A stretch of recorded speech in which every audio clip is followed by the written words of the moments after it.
नमस्कार दोस्तों, आपका स्वागत है पीएल मैथ्स की पाठशाला पर। आज अपन 10 फरवरी 2025 का कांस्टेबल जीडी का पेपर सोल्व करेंगे, जो थर्ड शिफ्ट में हुआ था 3 से 4 बजे के बीच में। उसको आज सोल्व करेंगे। अब देखिए, इसमें सबसे पहला सवाल है आपके कि यदि पेट्रोल की कीमत 90 लीटर से बढ़कर 110 रुपए लीटर हो जाती है, तो किसी व्यक्ति को अपनी खपत में कितने प्रतिशत कम करनी होगी ताकि पेट्रोल पर उसका खर्च है वो समान रहे। दशमलव के दो स्थान तक लगभग मान याद कीजिए। अब देखो, यहां से आपके पहले वैल्यू 90 रुपए लीटर थी, फिर 110 रुपए लीटर हो गई। इसका मतलब 90 से 110 हुई। इसका मतलब आपको वापस, भाई पहले 90 रुपए खर्च करता था, अब भी 90 रुपए ही खर्च कर रहा है। इसका मतलब वो क्या करेगा, तो उसमें किस में अपनी खपत में कमी करेगा। खपत में कमी कितनी करेगा, 20 की कमी करेगा, लेकिन किस पर करेगा, 110 पर इंटू 100। अब यहां से देखो, 2/11, 2/11 की फ्रैक्शन वैल्यू होती है, कितनी होती है, 18.18%। वैसे 200/11 होता है ना, तो यहां से आप 11 कम 11 और पीछे बच गए 9, 9 के पास में लगा दिया जीरो, तो 11 88, 88 2 पॉइंट, फिर जीरो, फिर भाग जाएगा एक बार जाएगा, फिर 8 बार जाएगा, यानी 18.1818 इसका आंसर आएगा। जो कौन सा ऑप्शन में आ रहा है, ए नंबर ऑप्शन। दूसरा सवाल है, वह छोटी से छोटी प्राकृतिक संख्या याद कीजिए जो 11, 6, 55 और 9 से विभाज्य हो। छोटी से छोटी, इसका मतलब आपको क्या याद करना है, आपको एलसीएम याद करना है। यानी 11, 6, 55 और 9 का एलसीएम याद करेंगे। सबसे पहले इसमें 2 का भाग जा रहा है, 11 में नहीं जा रहा है, लेकिन 6 में जा रहा है 3 बार, और 55 में नहीं जा रहा, 55 के 55 और 9 में भी नहीं जा रहा। अब देखो, 2 का चला गया, अब जाएगा 3 का भाग। 3 का 11 में नहीं जाएगा, 3 में एक बार, 55 में नहीं जाएगा और 9 में जाएगा 3 बार। अब 3 का और जाएगा, 11 के 11, एक, 55 के 55 और यहाँ पे वापस एक। अब जाएगा 5 का, 11 में नहीं जाएगा, एक में नहीं जाएगा, लेकिन इसमें जाएगा कितनी बार, इसमें जाएगा आपके 11 बार और एक का एक। अब जाएगा 11 का बार। अब देखो, 11 × 5 = 55। 55 को गुणा करना आपको, 3 3 9, 9 दूनी 18। अब 55 को 18 से गुणा करना है। 55 को 18 से गुणा करोगे आप, तो कितने आएंगे, 55 को 18 से गुणा करने पे, 55 को 20 से गुणा करो, 55, 55 को 10 से 550, 550, 550, 1100, और 1100 में से आप कितने घटा लोगे, 110। 110 घटाओगे तो आपके कितने आ जाएगा, 990। जो कौन सा ऑप्शन मारा, डी नंबर ऑप्शन। अब है आपके तीसरा प्रश्न कि निम्नलिखित का मान याद कीजिए। अब यहां से आप इसको सोल्व करोगे तो 14 में 2 का भाग जाएगा कितनी बार, 7 बार। यहां से 7 आ रहा है, इंटू 14, 7 के पाड़े से 2 बार कट जाएगा, और यहाँ से आपके 3 बच गया, और 3 से 3 कट जाएगा, और 40 और 2 42। 42 को 7 से गुणा करोगे, 7 दूनी 14, यानी इकाई के स्थान पे 4 आएगा। दो ऑप्शनों में आ रहा है, इसका मतलब ये और ये तो कैंसिल हो गया।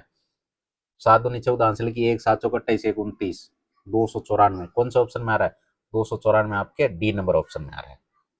अब है आपके चौथा सवाल कि नितिन के पास 1224 रुपए है। कितने रुपए हैं, 1224 रुपए है। उन्होंने अपने बेटों प्रवीण और ऋषि के बीच बांट दिया। इसे वार्षिक रूप से चक्रवृद्धि होने वाली 4% वार्षिक ब्याज पर निवेश करने को कहा, और ये देखा गया कि प्रवीण और ऋषि को क्रम से 14 साल में 15 साल, यानी प्रवीण है वो 14 साल का और ऋषि है वो 15 साल के बाद समान धनराशि मिलती है। समान धनराशि मिलती है तो ऋषि को कितनी राशि दी गई। अब ऋषि को कितनी दी गई और प्रवीण को कितनी दी गई, प्रवीण और ऋषि, आपको ऋषि का बताना है। अब देखो, ऋषि को कितनी राशि मिलेगी और प्रवीण को कितनी मिलेगी। देखो, एक ही राशि रहेगी 14 साल, एक ही रहेगी 15 साल। अब आपके फ्रैक्शन क्या बनेगी, क्योंकि दर क्या है, 4%। 4% की फ्रैक्शन वैल्यू होती है 1/25। एक को 25 मिलेगा, एक को 26 मिलेगा। अब 26 किसको मिलेगा और 25 किसको मिलेगा। देखो, प्रवीण है ना, वो 14 साल राशि रखेगा, और ऋषि है ना, ये 15 साल राशि रखेगा। इसका मतलब इसको ब्याज ज्यादा मिलेगा, 15 साल वाले को ब्याज ज्यादा मिलेगा, इसका मतलब राशि कम मिलेगी। यानी ऋषि को मिलेगा 25 रुपए और प्रवीण को मिलेगा 26 रुपए। अब 25 और 26 आपने यहां से निकाल लिया। अब देखो, यहां से सवाल वाला तो बोल रहा है 1224 रुपए, लेकिन हम बोल रहे हैं 25 और 26 51 रुपए। तो देखो रुपए बटा रुपए जोड़ा बन गया। अब हमें याद क्या करना, हमें करनी है रिसी की राशि याद, यानी 25 से गुणा करना। अब देखो यहां से आप काटोगे तो 51 दूने 102, 20 बच के, और 51 चौकू 204। यहां से 24 इंटू 25, 24 को 25 से गुणा करोगे 600 उत्तर आएगा, जो आपके डी नंबर ऑप्शन में आ रहा है। अब आपके पांचवा सवाल के मूल्यांकन कीजिए। अब देखो सबसे पहले भागु जोबा, यानी 12 में 3 का भाग दोगे तो यहां से 4 आएगा, माइनस के 4 दूनी 8 प्लस 16, 16 और 4 20, 20 में से 8 गया तो उत्तर आया 12। छठा सवाल है कि एक व्यक्ति 3 किलोमीटर की चाल से सूरत से जयपुर जाता है और उसी मार्ग को से वापस आता है तो 15 की स्पीड से वापस आता है, तो सूरत से वापस आता पूरी यात्रा के दौरान उसकी औसत चाल कितनी है। औसत चाल याद करने का, अगर दो दूरी दे रखी है आपको, सॉरी दो चाल दे रखी है, तो दूरी याद, ये औसत चाल याद करने का फॉर्मूला क्या होता है, 2 इंटू एक्स इंटू वाई बटे एक्स प्लस वाई। मान रखो तो 2 इंटू एक्स की वैल्यू कितनी मानो आप 3, वाई की वैल्यू 15 बटे 15 3 18। अब यहां से आप काटोगे तो 3 3 9, सॉरी 18, 18 में 2 से 9 बार, और फिर आप 3 से काट दोगे 3 बार, और 3 को इससे काट दोगे 5 किलोमीटर प्रति घंटा, 5 किलोमीटर प्रति घंटा स्पीड रहेगी।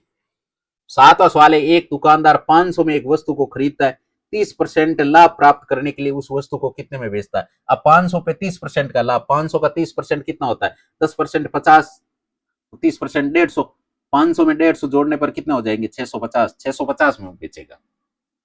आठवां सवाल है कि किरण, मेष और राम का औसत भार है वो कितना है, 46 किलो। यानी किरण, मेष प्लस राम, इन तीनों का औसत वेट 46 किलो पर व्यक्ति का है, तो तीनों का औसत वेट कितना हो गया 138। तीनों का टोटल वजन कितना हो गया 138 केजी। अब यहां से आपको आगे क्या दे रखा, आगे दे रखा है किरण प्लस मेष। किरण और मेष दोनों का वजन है वो औसत वेट कितना है 40 किलो, तो दोनों का कितना हो गया 80 किलो। उसके बाद में है आपके मेष प्लस राम, मेष प्लस राम 47, 47 दूने 94। अब यहां से आपको किसकी वैल्यू निकालनी है, मेष का बार कितना है, यानी इस मेष की वैल्यू बतानी है। तो देखो मेष तीनों में ही कॉमन आ रहा है। अब आपको मेष की वैल्यू कहां से मिलेगी, अगर मान लीजिए इसमें से मैं इन दोनों की वैल्यू घटा दूं, यानी कमल, सॉरी किरण और मेष की वैल्यू घटा दूं तो राम की वैल्यू मिल जाएगी, राम की मिल जाएगी। मेष और राम की वैल्यू यहाँ दोनों की दे रखी है, तो इसका मतलब राम की यहाँ से घटाओगे तो मेष की बच जाएगी ना। तो यहाँ से आप जब 80 घटाओगे तो राम की वैल्यू कितनी आ जाएगी, राम की वैल्यू आ जाएगी आपके 58 किलो। अब 58 किलो राम की वैल्यू आ गई, दोनों की वैल्यू है 94 किलो है, तो 58 इसमें से घटा लो तो 30, 34 दो 36 किलो। कितने किलो, 36 किलो। किसका वेट, इसका आपके मेष का 36 किलो वजन आ गया। अब आपके 9वां सवाल आ गया कि एक साइकिल 2 घंटे में 15 किलोमीटर की चाल से साइकिल चलाता है। 2 घंटे तो 15 किलोमीटर प्रति घंटे की चाल से चलाता है, और 3 घंटे वो 20 किलोमीटर प्रति घंटे की चाल से चलाता है। उसकी औसत चाल बतानी। औसत याद करने का फॉर्मूला क्या होता है, कुल कुल दूरी बटा कुल समय। अब कुल दूरी 2 घंटे चलेगा 15 की स्पीड से, 30 किलोमीटर, इस प्रकार ये 30 किलोमीटर तो ये हो जाएगी, और 3 घंटे चलेगा 20 किलोमीटर की स्पीड से, तो यहां से 60 ये हो जाएगी, बटे टोटल टाइम कितना 3 और 2 5। यहां से 60 30 90, 90 में 5 का भाग दोगे तो 18 किलोमीटर प्रति घंटा एवरेज स्पीड आ गई, जो आपके डी नंबर ऑप्शन में आ रही है। 10वां सवाल है कि एक ग्राहक अपने दुकानदारों की छूट को 3 स्कीम ऑफर करता है, निम्नलिखित में से कौन सी स्कीम न्यूनतम छूट प्रतिशत दिलाएगी। 3 प्रकार की आपको छूट दे रहा है, सबसे कम छूट किसमें, सबसे कम छूट किसमें। तो यहां से आपके पहले 25% की छूट दे रहा है, फिर 32% की छूट दे रहा है। यहां से आप इसकी लिखोगे 25% की फ्रैक्शन वैल्यू क्या होती है, 1/4। इसका मतलब 4 में 1 की छूट देके 3 पे देगा, वो 4 की वस्तु 3 में देगा। और फिर 32% की फ्रैक्शन वैल्यू होती है 4/25, यानी 4 यानी 25 की वस्तु है वो 4 कम करके 21 में देगा। अब देखो 25 चौकू 100 और 21 3 63, इसका मतलब यहां से डिफरेंस कितना आ रहा है, यहां से 37%, यहां से 37% की छूट मिल रही। अब इसमें देखो इनमें आपकी छूट कितनी मिल रही है कि 8 की खरीद पर 2 मुफ्त में मिलती है, 2 फ्री में मिलती है, 8 की खरीदते उसके पास से जाती कितनी है 10, तो 2/10 का मतलब 1/5, 1/5 का मतलब होता है 20%, यहां से 20%। दूसरा, यहाँ इसकी 37% आई, इसकी 20% आई है, ये आपके 37% आ गया, ये आपके 20% आ गया। अब इसकी और निकालते, 8 की खरीद पर 10 पाए, 8 8 खरीदो तो 10 पाओ, तो सेम ही तो आ गया। दो मुफ्त में मिल रही है 10 पाए, तो वापस 20%। इसका मतलब इसकी और इसकी वैल्यू दोनों की बराबर है। अगर बराबर है, न्यूनतम वैल्यू किस किस की आएगी, बी और सी दोनों की। आपके डी ऑप्शन में बी और सी दोनों। 11वां सवाल है कि एक जिले की जनसंख्या है वो 3,84,000 है, इसमें से 1,92,000 तो पुरुष है और बाकी महिला है। 69% जनसंख्या साक्षर है। यदि 53% पुरुष साक्षर है तो साक्षर महिलाओं का प्रतिशत बताओ। अब देखो ये सवाल है आपके 384 और 192 पुरुष है। अब 192 192 384 होता है।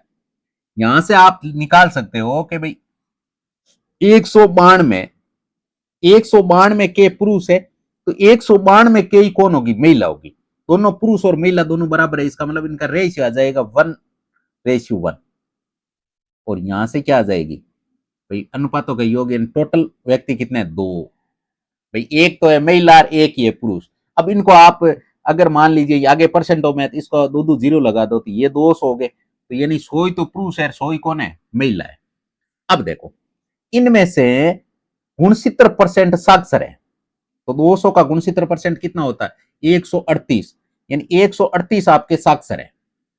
और इसमें से 53% पुरुष साक्षर है, इसका मतलब 53 इसमें से घटा दो, तो 5 13 में से 5 गए तो 8, यानी 85% कौन हो गई, 85% आपके महिला हो गई। और 100 में से कितने परसेंट महिला है, तो 100 में से 85%, यानी 85% इसका आंसर आएगा सी नंबर ऑप्शन। 12वां सवाल है, मूल्यांकन कीजिए माइनस के 9। अब देखो माइनस के 60 में माइनस के 15 का भाग दोगे तो यहां से आपको प्लस का 4 मिलेगा, लेकिन प्लस के 4 को माइनस से गुणा करोगे ना, माइनस का 4 हो जाएगा। फिर माइनस प्लस माइनस 8 चौक 32, यहां से 32 मिल जाएगा। तो 32 4 36, 36 और 9 कितने हो गए, 45। सी नंबर ऑप्शन माइनस के 45 आंसर होगा इसका। उसके बाद में आपके 13वां सवाल है कि 1250 रुपए प्रति सैकड़े की दर से 400 चिक्कू खरीदेंगे। कितने चिक्कू खरीदेंगे, 400, और 800 के लाभ पर बेचेंगे, तो प्रति दर्जन चिक्कू का विक्रय मूल्य बताना। अब एक सैकड़ा का मतलब 100 चिक्कू के कितने रुपए लगे, 1250। तो 400 के कितने लगे, 12 चौको 48 और 50 50 50 50, यानी 50 चौको 200, 48 और 200 कितने हो गए, 5,000। यानी 5,000 रुपए तो उसके खर्च हुए। अब वो 5,000 पे 800 का ब्याज कमाना चाहता है, सॉरी लाभ कमाना चाहता है, तो 5,800 हो गया विक्रय मूल्य, जिसमें ये 400 से 400 चिक्कू बेचेगा। तो यहां से 400 का भाग देने पे एक चिक्कू की वैल्यू आ गई विक्रय मूल्य, लेकिन हमें तो 12 का निकालनी है, तो 12 से गुणा कर दो। अब 2 जीरो से 2 जीरो कट गया, ये आपके 3 बार कट गया। और 58 को 3 से गुणा करोगे तो, अगर 50 को 3 से 150, और 8 तेरी 24, 150 और 24 174, आपके बी नंबर ऑप्शन आ गया। अब आपके 14 सवाल है कि यदि समान ब्याज दर पर 2 वर्ष में साधारण ब्याज 40 रुपए तथा चक्रवर्ती ब्याज 56 रुपए हो तो मूलधन बताना है। क्या बताना है, मूलधन। अब यहां से जब आप मूलधन निकालोगे तो मूलधन यानी सबसे पहले एसआई, एसआई 2 साल का 40 रुपए है, तो पहले साल भी 20 रुपए, दूसरे साल भी 20 रुपए। और सीआई, सीआई है वो पहले साल तो 20 रुपए ही है, क्योंकि सीआई और एसआई पहले साल तो बराबर ही होता है। दूसरे साल भाई ब्याज 2 साल का 56 रुपए बता दिया, दूसरे साल ब्याज कितना हो गया, दूसरे साल आपके ब्याज हो गया 36 रुपए, यानी 16 की वृद्धि हो गई। 16 की वृद्धि क्यों हुई, क्योंकि इस 20 पे भी ब्याज लगा है, ये 16 रुपए, यानी 16 का ब्याज 20 पे लगा है, इंटू 100। यहां से आप काटोगे तो 5 बार 16 पाने 80, यानी रेट क्या है, 80%। रेट क्या है, 80%। अब आपको क्या याद करना है, मूलधन। मूलधन याद करने का फॉर्मूला क्या होता है, साधारण ब्याज इंटू 100। साधारण ब्याज है 1 साल का ही लो ना, आप 2 साल का क्यों ले रहे हो, 1 साल का 20 इंटू 100 बट्टे मूलधन। हमें मूलधन तो याद करना है दर इंटू समय। अब समय तो 1 साल ही है, क्योंकि 20 लिया तो 1 साल 40 लेते, 2 साल इंटू दर इंटू समय, समय 1।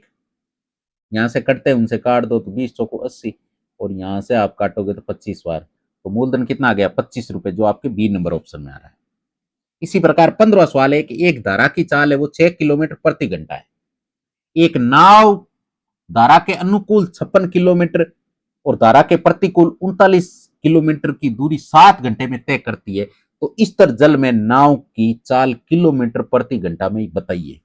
तो सबसे पहले आपको धारा की चाल है ना वो दे रखी है 6 किलोमीटर प्रति घंटा, और धारा के अनुकूल आपको 56 किलोमीटर प्रति घंटा, यानी धारा के साथ में, यानी एक्स प्लस वाई, यहां से आप 56, X plus Y, X plus Y की वैल्यू आपको 6 किलोमीटर प्रति घंटा दे रखी है, प्लस वापस आते टाइम 39 किलोमीटर की दूरी एक्स माइनस वाई, तो एक्स माइनस वाई की वैल्यू कितनी है 6, बराबर ये पूरी दूरी कितने घंटे में पार की जाती है 7 घंटे में। अब यहां से आप इसको पूरे को सोल्व करोगे ना तो आपके लंबा हो जाएगा ये सवाल, क्योंकि इनका एस सी एफ लो और फिर गुणा करो, बहुत टाइम लगेगा। तो यहां से आप डायरेक्ट एक्स की वैल्यू पुट करो ना, क्योंकि आपको तो एक्स की वैल्यू निकालनी है। यहां से एक्स की वैल्यू, ये सारी एक्स की वैल्यू है, यहां से एक्स की वैल्यू पुट कर दो। अगर आपने यहां 7 उतारा तो 6 7 कितने हो गए 13। अब देखो यहां से 13, 56 में 13 का भाग दोगे तो लगभग 4 से तो ऊपर ही उतराएगा। अगर यहाँ पे 7 और 7 में से 6 गया तो फिर एक, तो इसका मतलब यहाँ से 39 आ रहा था, इसका मतलब 7 तो हो ही नहीं सकता। अब 22 की ट्राई करते हैं, 22 से 28, यहाँ से 28 आएगा तो यहाँ तो 2 आ जाएगा। लेकिन अगर 22 यहाँ उतारोगे, 22 में से 6 जाएगा तो यहाँ कितने 16 बचेगा। 16, 39 में भाग 16 का पूरा पूरा नहीं जा रहा है भाई, इसमें भाग पूरा जा रहा है तो इसमें भी पूरा जाना चाहिए, क्योंकि यहाँ से 2 आ रहे हैं तो यहाँ से 5 आने चाहिए, इसका मतलब 22 भी नहीं होगा। अब देखो 13 ट्राई करते हैं, 13 और 6 19, 56 में 19 का भाग भी पूरा पूरा नहीं जा रहा है, और 19 में से 6 घटाए तो 13, यहाँ तो पूरा पूरा जा रहा है, इसका मतलब यहाँ से पूरा आ जाएगा, यहाँ से पूरा नहीं, तो इसका मतलब 13 भी नहीं होगा। इसका मतलब अब कौन होगा 15, वैसे 15 ही होगा, और ट्राई कर लो। यहाँ 15 से 21, यानी 56/21 प्लस 39/15 में से 6 गए तो 9, यहाँ से आप काट दो, यहाँ से काटोगे 7 के पाड़े से काटो तो 7 8 56, 7 3 21, और इसको काटो 13 से, 3 से काट दो तो 13 बार, और 3 3 9। अब देखो 8 और 13 21, 21/3, 21 में 3 का भाग कितनी बार जा रहा है 7 बार, ये देखो वापस 7 आ गया ना। इसका इसका ऑप्शन है वो डी नंबर होगा। आपको इतना सोल्व करने की आवश्यकता नहीं, आपको तो डायरेक्ट डी उत्तर दिखा, आपने डी लगा दिया, क्योंकि ज्यादा सोल्व करोगे तो टाइम आपका ही खराब होगा, ज्यादा इसमें अवार्ड नहीं मिलेगा आपको। अगर आपने सही प्रकार से अगर मेथड लगाया है और आपने अगर सही प्रकार से ऑप्शन कैंसिल किए ना, तो आप आसानी से टिक लगा के आगे बढ़ सकते हो। अब आपके सामने 16 सवाल आ गया, किसी विद्युत उपकरण की बिजली खपत है ना, वो अनुप्रयुक्त वोल्टाज के वर्ग के अनुपात में है। वर्ग, अब वोल्ट है ना, यानी कहने का मतलब खपत, खपत के वोल्टाज है ना स्क्वायर होगा। अब खपत, खपत कितनी है 150, तो वोल्टाज लगाओगे आप 120 इंटू 120। इसी प्रकार आगे क्या है 240 वोल्टेज पे खपत कितनी होगी, तो खपत यहां तो 150 थी, लेकिन यहाँ एक्स मानो, और 240 की बात हुई 240 इंटू 240। अब देखो कटते हैं, उनसे काट दो तो 120 को 240 दो बार, और ये भी आपके दो बार काट देगा। अब यहां से देखो, यहाँ से आपको एक्स की वैल्यू निकालनी है, तो 3 से गुणे करोगे तो ये तो 2 दूनी 4 हो गए, 150 को 4 से गुणा करोगे तो एक्स बराबर कितने आ जाएंगे 600। एक्स की वैल्यू कितनी आ जाएगी 600, जो कौन सा ऑप्शन हमारे बी नंबर ऑप्शन। अब आपके 17वां सवाल है कि पी और की क्यू किसी कार्य को 28 दिन और 35 दिन में पूरा कर सकते हैं।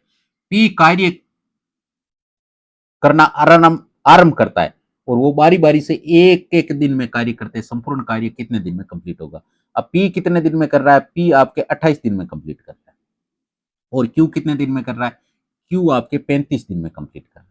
यहां से 28 और 35 का निकालेंगे एलसीएम, और एलसीएम कितना आएगा 140। इसमें 28 में 140 का भाग 5 बार जाएगा, और 35 का भाग 140 में 4 बार जाएगा।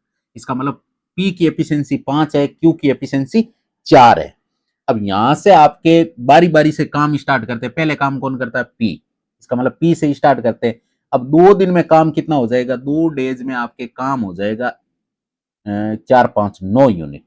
अब हमें पहुंचना है 140 के पास में। अगर मैं इसको 15 से गुणा करूं तो 15 में 135 होता है, तो यहां से अगर आप 15 से गुणा करोगे तो इधर भी 15 से गुणा करोगे तो 30 दिन में काम कितना हो जाएगा, 30 दिन में काम हो जाएगा आपके 135 यूनिट।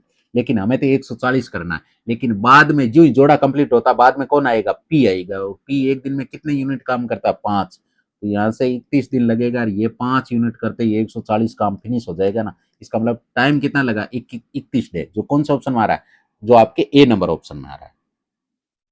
अब है 18वां सवाल कि वार्षिक साधारण ब्याज की समान दर पर मोहन है वो 5,400 की राशि का निवेश करता है और वरुण है वो 9,400 राशि का निवेश करता है। यदि 6 वर्ष के अंत में वरुण को मोहन से 480 रुपए ज्यादा ब्याज मिलता है। अब ये 480 रुपए ब्याज ज्यादा क्यों मिलता है? क्योंकि इनकी राशि है ना वो ज्यादा है। किसकी? वरुण की। वरुण की राशि है ना वो 9,400 रुपए, इसका मतलब 4,000 का डिफरेंस है। तो यहाँ से अगर आपको क्या याद करनी है, दर याद करनी है। दर याद करने का फॉर्मूला क्या होता है? साधारण ब्याज इंटू 100 बटे मूलधन। मूलधन कितना है? 4,000, क्योंकि ये 480 4,000 पे ब्याज बना है। समय समय 6 साल। अब 3 जीरो से 3 जीरो तो आप काट दो और 6 चौक 24, 24 दूने 48, यानी दर कितनी आएगी? 2%। 2% कौन सा ऑप्शन मारा है? डी नंबर ऑप्शन में। अब 19वां सवाल है कि 3, 6, 12 और बी लगातार समानुपात में है तो बी का मान बताओ। यानी ये 3:6 समानुपात 12:बी। अब देखो ए और डी का जोड़ा और बी और सी का जोड़ा। तो अब देखो 3 × बी बराबर 6 × 12, कटते उनसे काट दो तो ये 2 बार कट गया और बी की वैल्यू कितनी आ जाएगी? 12 दूने 24, जो कौन सा ऑप्शन में आ रही है? जो आपके बी नंबर ऑप्शन में आ रही है। अब है आपके 20वां सवाल। 20वां सवाल है कि 3√2 सेमी त्रिज्या वाले गोले का आयतन बताना है। अब गोले का आयतन याद करने का फॉर्मूला क्या होता है? 4/3 पाई r क्यूब। 4/3 पाई r क्यूब।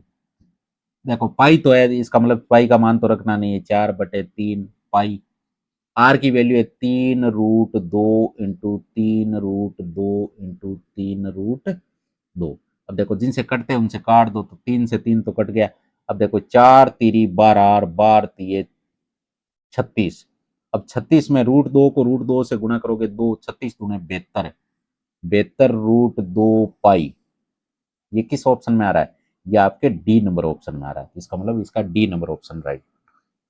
हाँ, तो ये आपके एसएससी जीडी का कंप्लीट पेपर सॉल्यूशन था, जो आपके थर्ड शिफ्ट में 10 तारीख को हुआ था, उसका प्रॉपर सॉल्यूशन। अगर किसी प्रकार का आपको डाउट है तो आप कमेंट बॉक्स में बेझिझक पूछ सकते हो और आगे आप तैयारी को अच्छी बनाइए। इस बार 2026 में आपको सिलेक्शन 100% देना है। इसी प्रकार आगे बढ़िए। टेक केयर, बाय बाय, जय हिंद, जय भारत।